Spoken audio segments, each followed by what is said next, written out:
어제 국내 코로나19 신규 확진자가 31만 8,130명 발생해 확산세가 둔화하는 모습을 보이고 있습니다. 사망자는 200명대로 다소 줄었지만 위중증 환자는 다시 1,200명대로 늘었는데요. 관련 내용 백순영 가톨릭대의대 명예교수와 함께 짚어보도록 하겠습니다. 어서 오십시오. 안녕하세요. 안녕하세요. 일단 정부에서는 확진자 발생이 정점을 지났다 이렇게 자체 판단이 나온 상태인데 좀 어떻게 보십니까? 감소세로 접어들 거라고 판단을 하시는지요? 예, 지금 보도에서 나온 전체 통계 자료에서 보시다시피 오늘도 어제보다 17,450명 줄었습니다. 하지만 오늘은 주말이기 때문에 이건 뭐 미미한 상황이고요. 예. 2주간의 평균을 보면 우리가 대충은 추세를 알 수가 있는데 어제까지 일주일간의 하루 평균이 34만 9,407명인데 비해서 그 이전 주에는 40만 2,500명이었습니다. 그래서 하루에 5만 명 이상이 감소한 것이기 때문에 예. 감소 추세로 들어선 것은 뭐 확실해 보입니다만은 이 감소 추세가 과연 얼마나 빠르게 감소할 수 있는지는 아직도 불확실성이 많은 것이 이 스텔스 오미크론이라는 BA2가 지금 우리 3월 셋째 주에 41.4%인데 이번 달 말이면 우세종이 될 것이고 아마 그 이후에 지배종이 될 것은 시간 문제일 것으로 보이기 때문에 예. 이 뒤에 완만하게 감소하는 것은 지금 우리가 예상할 수가 있기 때문에 당분간은 20-30만 정도 수준이 유지될 것으로 보여서 이 부분이 우려되는 부분이고요. 예. 또 하나는 지금 우리 확진자들 중에서 60세 이상의 비율이 오늘 20.9%인데요. 예. 이것이 점진적으로 좀 늘어나고 있습니다. 예, 하루에 1% 정도 이 비율이 늘어나고 있기 때문에 예. 앞으로 위중증 사망자 수가 좀 더 늘어날 개연성이 높다고 보겠습니다. 예, 위중증 사망자 수 이야기 좀 더 해보고 싶은데 이제 앞서 감소세에 접어들더라도 속도가 중요할 거라고 말씀을 해주셨습니다. 그런데 국가수리과학연구소에서 분석한 결과를 보니까 확진자가 다음 달 6일에 약 28만 명 정도 그리고 20일에는 18만 명가량 이렇게 예측을 했습니다. 이렇게 속도가 좀 느리게 되면 위중증과 사망자 수 말씀해 주신 것처럼 걱정이 좀 되긴 하거든요. 문제는 지금 발생하고 있는 위중증 사망 환자라는 것은 2-3주 전에 확진되신 분들이기 때문에 그 시기에는 한 20만 명 정도였거든요. 예. 근데 우리가 정점으로 올라가는 순간에는 약 40만 명, 또 지금 떨어져서 35만 명 정도이기 때문에 이 위중증 환자 사망자는 시차를 두고 앞으로 나올 수밖에 없죠. 예, 어제까지 지금 사망자 수를 보면 일주일간의 사망자 수를 보면 2,142명으로 하루에 306명이거든요. 그 이전 주에는 262명이었습니다. 44명이 늘어났는데 예. 실제 확진자 수는 12% 감소했는데도 불구하고 하루 17% 정도 늘어난 것이거든요. 그러니까 이게 2-3주 시차가 있기 때문에 이 피크가 겹치지는 않는 것이죠. 그렇기 때문에 지금 40만 명에서 35만 명 되는 이 하루 확진자 수에서 위중증화율 사망률이 아무리 낮다 하더라도 사망자 수가 하루에 뭐 400명 가까이 나올 수가 있을 것으로 보이고 예. 이것이 아마 감소가 되면서 20만 명 이하로 떨어진다 할지라도 앞으로 한 달간 정도는 사망자가 1만 명 이상 나올 것으로 예상되기 때문에 이 부분이 상당히 지금 위험한 위기 상황이라고 볼 수가 있고 어떻게 해서든지 이 먹는 치료라든지 그 조기 치료를 잘함으로 해서 위중증 사망 피해를 최소화하는 이런 방안을 마련해야 될 시기라고 봅니다. 예. 또 하나의 변수로 언급을 앞서 해주신 것이 바로 스텔스 오미크론이었는데 실제로 독일이나 프랑스 같은 경우에는 유행 감소 후에 다시 확진자가 늘어난 경우도 있지 않았습니까? 예, 일단 해외의 경우는 뭐 독일, 프랑스, 뭐 영국, 미국 다 마찬가지입니다만은 예. BA1이라는 스텔스 오미크론이 유행이 일단 잦아든 다음에 예. 다시 리바운드가 돼서 BA2라는 이 스텔스 오미크론이 유행한 이런 상황이었거든요. 예, 하지만 예. 우리나라는 좀 달랐습니다.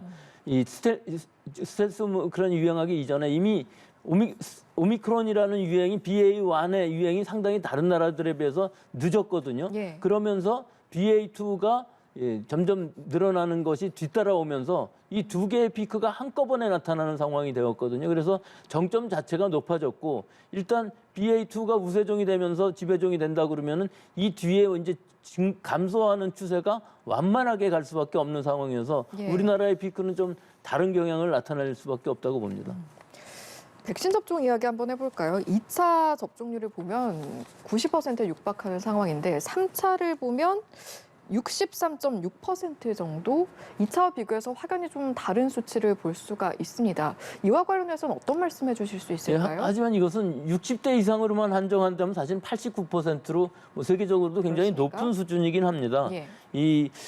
그 코로나19가 처음 발생한 우한 바이러스를 기반으로 한 이 백신이라는 것은 사실은 오미크론에 들어와서는 그 예방 효과, 감염 예방 효과는 굉장히 떨어질 수밖에 없거든요. 예. 다만 위중증 효과는 상당히 감소시킬 수 있는 부분이 있죠. 그래서 지금 우리 고령층에서 이 3차 예방 접종 효과가 높다는 것은 상당히 좋은 일입니다만은 이 젊은 층의 경우에 있어서는 사실은 한 6개월 정도 됐을 때 3차 접종을 맞아두는 것이 예. 앞으로 감염이 되어서 많은 사람들이 감염이 되기 때문에 감염되었을 때 위중증 화율을 낮출 수 있는 가능성이 있다고 보고요. 예. 또 한 가지는 4차 접종도 고려해야 될 분들은 고위험군인 경우, 즉 면역 약화 환자라든지 요양원, 요양병원의 입소자, 종사자인 분들은 4차 접종까지도 하는 것이 바람직합니다만은 예. 일단 4차 접종은 잘 진행되고 있지 않은 것으로 알려지고 있습니다. 일각에선 이런 해석도 있습니다. 비변이 바이러스에 맞춰서 개발된 백신 접종, 뭐 물론 변이 바이러스에도 일부 효과는 있습니다만 이제 그 접종이 좀 사실상 종료 수순에 들어간 게 아닌가 이런 이야기도 나오는데 그럼 교수님의 소견은 그래도 맞아두는 게 좋겠다라는 말씀이신 거죠? 그렇죠. 일단 2차 접종을 받아도 위중증 화율을 막아주는 효과는 상당히 있지만 그래도 3차 접종까지 맞게 되면 감염 예방 효과도 있고 또 중증화가는 가능성도 낮아서 사실은 60대 미만인 경우 3차 접종까지만 하면 독감보다도 훨씬 낮은 치명률을 나타낼 수 있기 때문에 예. 이 2차 접종 후 한 6개월 이내에는 3차 접종은 맞는 것이 좋다고 생각합니다. 알겠습니다. 소아 대상으로 한 접종 이야기도 해보겠습니다. 이제 31일에 시작을 하게 되는데 정부가 물론 고위험군에는 적극적으로 권고를 하고 또 일반 소아에는 자율적으로 보호자가 판단하도록 했습니다만 그럼에도 불구하고 선택사항이기 때문에 부모 입장에서는 좀 고민이 깊을 것 같습니다. 판단을 어떻게 해야겠습니까? 네, 선택사항인데다가 좀 너무 늦었다는 아쉬움이 있는 것이죠. 고위험군의 경우도 31일부터 접종을 하고 3주 간격으로 2차 접종을 한다 그러면 사실은 5월이 지나가야 면역력이 생기는 상황인데 비해서 예. 일반 건강한 어린아이들의 경우에 있어서는 8주 간격이기 때문에 2차 접종까지 마치고 면역력이 생긴다면 6월 달이 되거든요. 예. 근데 지금 상황으로 보면 이미 뭐 거의 우리 아이들의 한 50% 가까이가 감염이 되는 것으로 보이고 6월 정도가 되면 60, 70% 정도 감염이 돼서 자연 면역을 얻은 상황에서 예방 접종의 필요는 그다지 없어 보이기 때문에 예. 일단 건강한 아이들이라 그러면은 감염된 이력이 있다면은 뭐 예방 접종 받으실 필요가 없을 것으로 보이고 예. 고위험군 당뇨라든지 비만이라든지 면역 약화가 되어 있는 아이들 만성 질환을 가지고 있는 아이들인 경우에 있어서는 한번 감염이 되었다 할지라도 한 번 더 맞는 것도 뭐 권장드릴 수 있겠습니다만 일반적으로 일반 건강한 어린아이들의 경우에 있어서 접종률은 그다지 높지 않을 것으로 예상이 됩니다. 예, 알겠습니다.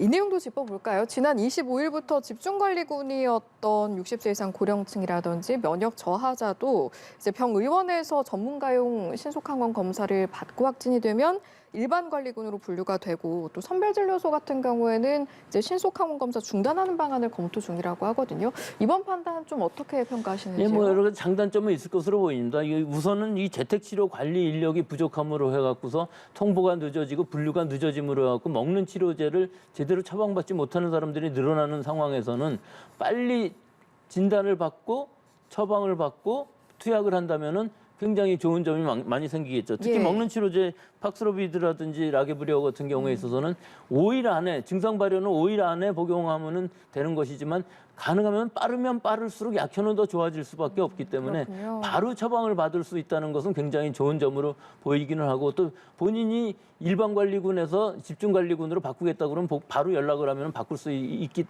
합니다만은 예. 사실은 문제는 사각지대에 계신 분들이 분명히 있겠죠. 본인이 직접 연락을 해서 이 관리를 한다 그러면 본인이 증상이 나빠졌을 때 바로 연락할 수 있는 방법들을 잘 못 찾으시는 분들도 많이 있을 것으로 보이기 때문에 예. 특히 독거노인 같은 경우에 있어서는 주변에서 그 연락을 자주 하시지 않으면은 사망하셨을 경우에까지도 우리가 방치하는 상황이 있을 수가 있는 상황이기 때문에 이런 부분에 있어서 사각지대를 없애는 노력을 해야 돼서 이런 부분에 전체적으로 관리는 하되 이것을 좀 더 넓게 지금 일반적으로 함으로 해서 좀 더 집중적으로 고위험군을 관리할 수 있는 방법을 모색하는 뭐 어쩔 수 없는 조치였다고 보고 장점도 굉장히 많다고는 봅니다. 알겠습니다.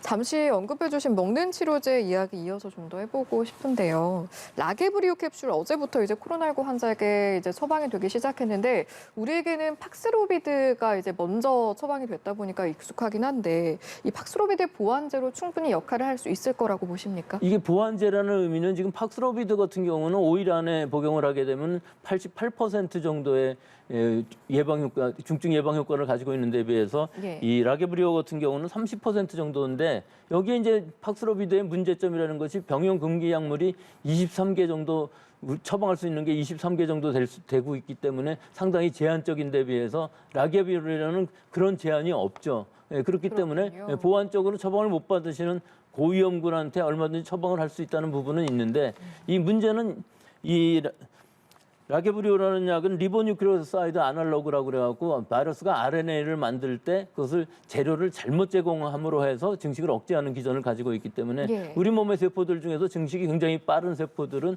DNA 손상이 올 가능성이 있어서 예. 가임기의 여성인 경우에 있어서는 복용 후 4일간 또 가임기의 남성, 남성 같은 경우는 가임기라는 게 사실 전염령층이 될 수가 있어서 예. 남성인 경우에 있어서는 적어도 복용 후 3개월간은 피임을 해야 되고요. 18세 미만의 청소년 어린아이들은 이것은 복용할 수 없는 약이기 때문에 좀 한계는 있습니다만은 분명히 보완적으로 작용할 수 있고 빨리 처방하면서 아마 30% 이상 효과를 낼 수 있을 것으로 보이기 때문에 이 효과는 기대할 수도 있다고 봅니다. 예. 라게브리오 같은 경우에 이제 수급 상황은 어떻게 되는지도 궁금하거든요. 예, 우리가 24만 명 정도를 선구매한 상황인데 지금 2만 명 들어와 있고 이번 달 안에 한 10만 명 정도 들어올 수 있다고 그러니까 당분간 적극적으로 처방을 할 수 있는 가능성은 충분히 있고 그 이후에도 이 라게브리오 같은 경우는 뭐 전 세계적으로 수급이 큰 문제가 없어서 우리가 MSD로부터 바로 공급을 받는다면은 물량에 있어서는 좀 어느 정도 숨통이 트일 것으로는 보입니다. 예, 특이 사항이 있을지 모르겠습니다만 코로나19와 관련해서는 이제 백신도 치료제도 이제 새로 만들어지고 이러다 보니까 좀 생소하지 않습니까? 그래서 이번에 시작이 된 라게브리오 캡슐 같은 경우에 이제 투약을 해서 먹는데 조금 유의할 부분이 있습니까? 어떻습니까? 예, 제일 중요한 부분이 지금 부작용 부분의 우려인데 이것은 사실은 장기적인 부작용이고 우리가 동물 실험 정도에서 알려진 것이기 때문에 예. 실제로 5일간 경구 복용했을 때 부작용 우려는 그다지 없다고 볼 수가 있어서 예. 고령층의 경우에 있어서는 안심하고 드셔도 이 부분이 문제가 없기 때문에 나는 팍스로비드를 처방을 받겠다고 하시는 생각하시지 마시고 일단은 이 라게브리오라도 처방을 받으면 상당히 중증 완화 효과가 있기 때문에 적극적으로 처방을 받으시기를 권고드리겠습니다. 예, 알겠습니다. 여기까지 듣고 마무리하도록 하겠습니다. 지금까지 백순영 가톨릭대 의대 명예교수와 이 시간 함께했습니다. 고맙습니다.